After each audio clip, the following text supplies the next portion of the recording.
Extreme একটা ট্রাভেলে বেরিয়েছি, যদিও একটু রিস্কি। এটা ফরিদপুর আমার 53তম জেলা এই বিনা টাকায় বাংলাদেশ ভ্রমণে।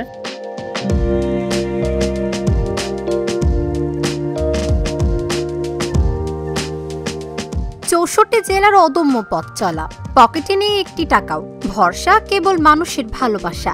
এই অবিশ্বাস্য চ্যালেঞ্জটি গত 6 মাস ধরে নিয়েছেন ট্রাভেল ব্লগার গোলাম কিবরিয়া শাওন। এর আগে 6টি দেশ ঘুরে দেখলেও এবার তিনি বেছে নেন এই শূন্য খরচে ভ্রমণের পথ।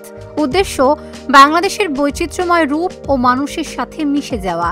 ইতিমধ্যে 52টি জেলা পার করে তিনি এখন 53তম জেলা ফরিদপুরে। আমি শুধুমাত্র যে এইটা ফুটায় তোলার জন্য বা এই বিষয়টা দেখানোর জন্য আমার এই ট্রাভেলটা করা। ছোটবেলা থেকে ভ্রমণ প্রিয় শাওনের জীবন বদলে দেয় 2024-এর 6 ডিসেম্বরের দিনটি। বদলে যায় তার চিন্তাধারা। শাওনের চীনা বন্ধু বাংলাদেশে আসতে চাইলে অনেক পরিচিতই নানা কটু কথা শোনায়। কেউ কেউ বলে, এই মুহূর্তে বাংলাদেশ কি নিরাপদ? এই প্রশ্ন গেঁথে যায় তার মনে। তিনি সিদ্ধান্ত নেন কথা দিয়ে নয়, বরং নিজের অভিজ্ঞতা দিয়ে দেশের প্রকৃতির চিত্র তুলে ধরবেন। একটি টাকাও খরচ না করে ভ্রমণ করবেন। তবে চ্যালেঞ্জটি মোটেই সহজ ছিল না। ডিসেম্বরের দিকে তখন হচ্ছে যে এইটা নিয়ে একটু আশেপাশে কথা হয়েছিল যে তোমার যেহেতু বিদেশি বন্ধু আসে, তাহলে এটা তো মানে ওদের জন্য তো একটা সিকিউরিটির কনসার্ন থাকে যে কোনো যদি সমস্যা হয় দেশের এই পরিস্থিতি। তো আমি এইটাই মূলত দেখাতে চাইছি যে আমাদের দেশে, আমার বাংলাদেশে যে সিকিউরিটি নিয়ে কোনো কনসার্ন নাই, এই জন্য একদম এক্সট্রিম একটা ট্রাভেলে বেরিয়েছি। যদিও একটু রিস্কি এটা, ইভেন আমি কাউকে এনকারেজ করতেছি না।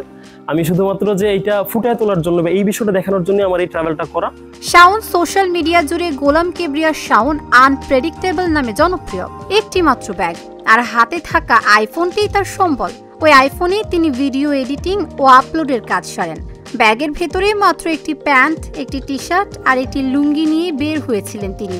এক জেলা থেকে অন্য জেলায় যেতে তাকে সবচেয়ে বেশি সাহায্য করেছেন ট্রাক ড্রাইভাররা, যাদের শাওন ওস্তাদ বলে ডাকেন। শুধু ট্রাক চালক নন, রিক্সা চালক, বাস চালক সবার সহযোগিতা পেয়েছেন তিনি।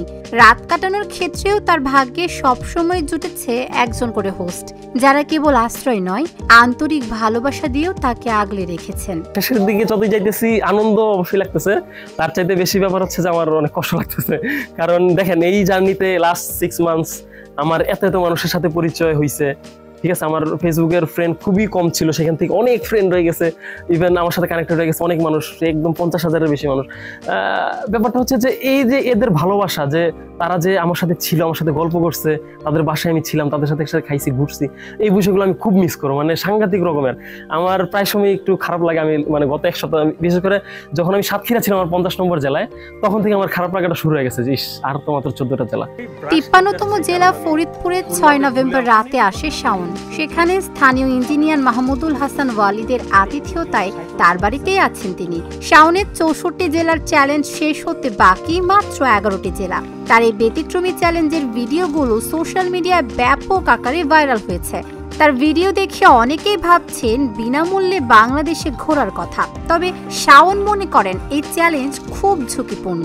তাই তার পরামর্শ, এই চ্যালেঞ্জ যেন কেউ তার ভিডিও দেখে অনুপ্রাণিত হয়ে না করে। ট্রাকে বা বাসে আমি বলতেছি না যে এগুলা মানে খুব বেশি রিস্কি বা কিছু, আমি চাই না যে এটা করুক, মানে আল্লাহ না করুক, যদি মানে কিছু হয় কারো, বা অনেক সময় অনেক কিছু হইতে পারে।